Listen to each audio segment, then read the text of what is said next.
Balik kulungan ang isang dating preso matapos mahuli mula sa isinagawang bypass operation ng mga otoridad sa Barangay Bulilao, Mandurriao, Iloilo City. Nito lamang ika-21 ng Hulyo taong kasalukuyan. Ang operasyon ay isinagawa ng mga operatiba mula sa Iloilo City Police Station 10 bilang bahagi ng layunin ng Philippine National Police na linisin ang mga komunidad mula sa banta ng iligal na droga. Kinilala ni Police Lieutenant Greg Matutino, Deputy ng Iloilo City Police Station 10, ang suspect na si alias John, 24 na taong gulang at residente ng naturang lugar, matapos mahuling nagbebenta ng isang sachet ng hinihinalang shabu sa police pusher buyer na nagresulta sa pagkaka-recover ng 1 gramo ng hinihinalang shabu na may standard drug price na 6,800 piso. Dagdag pa ni Police Lieutenant Matutino, matagal nang minamanmanan si alias John na dati nang nakulong dahil sa parehong kaso.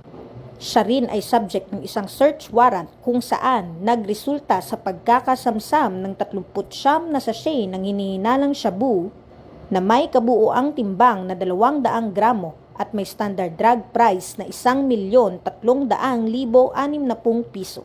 Kasalukuyang nasa kustudiya na ng pulisya ang sospetsado para sa tamang disposisyon at haharap sa kasong paglabag sa RA 9165 o ang Comprehensive Dangerous Drugs Act of 2002. Patuloy ang mas pinaigting na kampanya ng Police Regional Office 6 laban sa iligal na aktibidad kaugnay sa ipinagbabawal na droga upang linisin ang komunidad mula sa mapanirang bisyo. Ang matagumpay na operasyong ito ay patunay ng masigasig na pagsisikap ng Philippine National Police upang labanan ang kriminalidad at maprotektahan ang publiko laban sa panganib na dulot ng iligal na droga. Dahil sa bagong Pilipinas, ang gusto ng pulis, ligtas ka.